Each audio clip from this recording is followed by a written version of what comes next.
हाय मित्रों, मैं डॉक्टर अजय कुमार आप सबों का अपने चैनल में स्वागत करता हूं। हाँ, हमने एक सीरीज स्टार्ट किया है जिसमें हम पेशाब संबंधी समस्याओं की चर्चा कर रहे हैं। इसमें मैं एक लेक्चर दे चुका हूं। उस सीरीज में आज यह दूसरा लेक्चर है। आज पिछले सीरीज में मैंने ये चर्चा किया था कि लोग को जब बार बार पेशाब आता है और उसमें जलन रहता है तो कौन सी मेडिसिन होगी। आज हम चर्चा करने जा रहे हैं कि यदि पेशाब रुक जाता है, लोगों को पेशाब आता है, पेशाब करने जाते हैं लेकिन पेशाब होता नहीं है, बैठना पड़ता है, पेशाब के लिए दम लगाना पड़ता है, स्ट्रेन करना पड़ता है।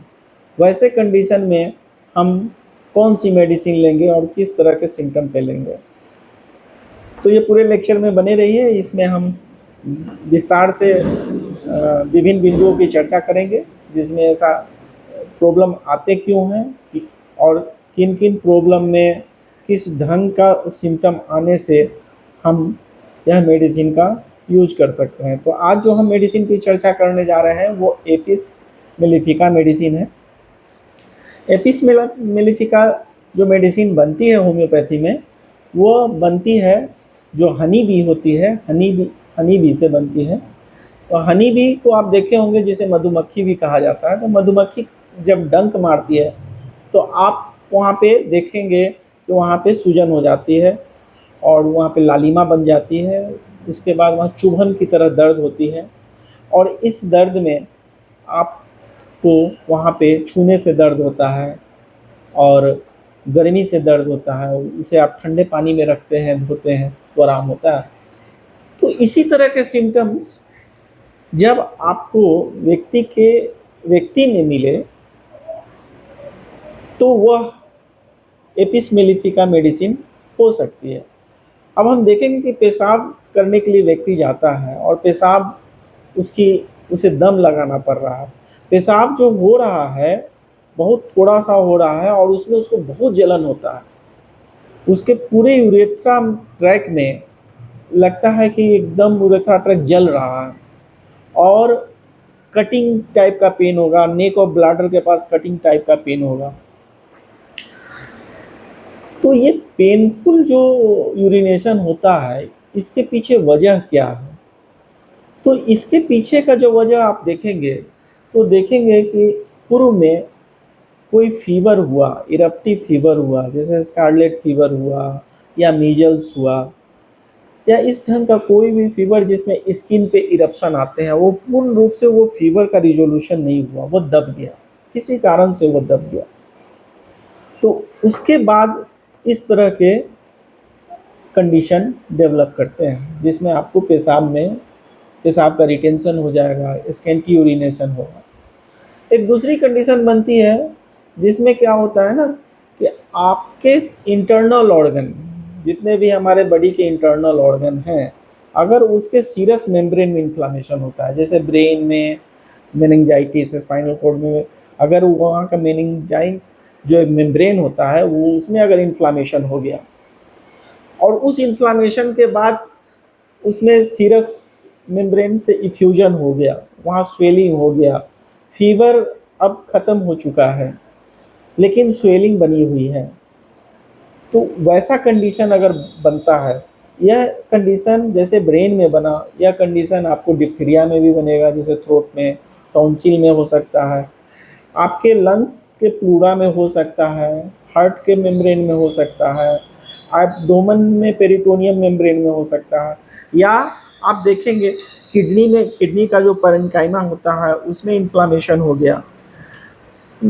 ओवरी में इन्फ्लामेशन हो गया। तो इस तरह के जो इन्फ्लामेटरी कंडीशन जो बनती है और उस इन्फ्लामेटरी कंडीशन के बाद जो फीवर सबसाइड कर जाता है, तब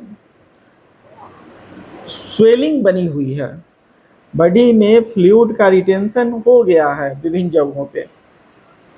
तो वैसे कंडीशन में आप देखेंगे कि हमारी पेशाब की मात्रा काफ़ी कम हो गई, पेशाब करने में हमारी समस्या आ रही है, वहाँ जलन हो रहा है और आपकी जो बहुत सारे किडनी में अफेक्शन होगा तो आपके पेशाब में अल्ब्यूमिन भी आएंगे या ब्लडी यूरिन आएगा, क्लाउडी यूरिन आएगा, उसमें महक रहेगी।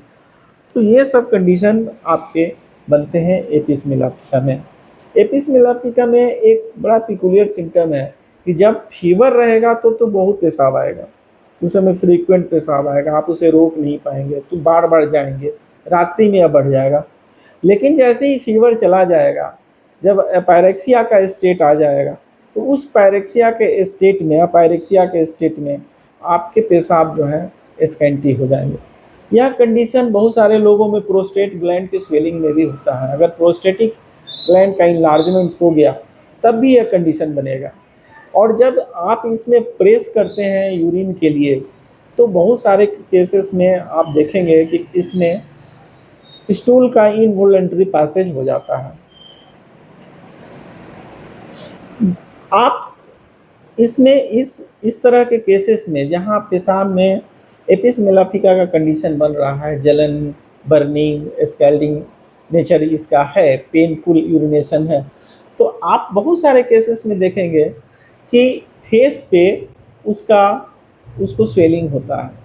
और वो स्वेलिंग जो है होता है ना, पर्टिकुलरली आँख के निचला लीड पे के नीचे होता है, फेस पे लोअर लीड के नीचे होगा, और वो बैग लाइक स्वेलिंग होगा, एकदम पफी स्वेलिंग होगा, जैसे वहाँ पे पानी भर गया है, इस ढंग का आपको देखने को मिलेगा।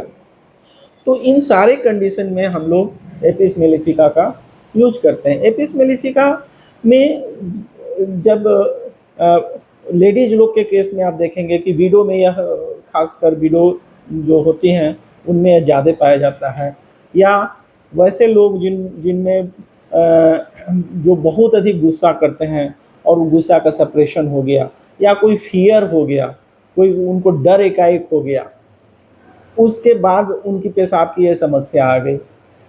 तो इन सब समस्याओं में भी हम जब पेशाब में इस तरह के कंडीशन बनते हैं तो हम एपिस मेलाफिका का यूज बखूबी करते हैं।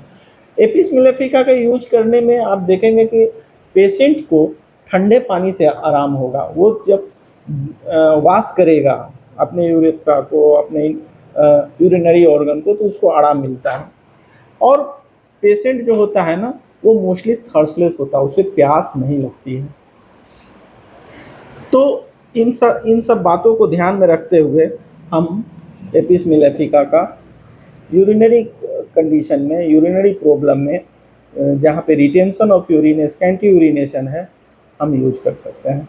Thank you very much for watching me. यदि आपको लगता है कि मेरा लेक्चर से आपको फ़ायदा हो तो आप इसे शेयर करें, मेरे चैनल को सब्सक्राइब करें और कमेंट निश्चित रूप से करें। Thank you very much for watching me.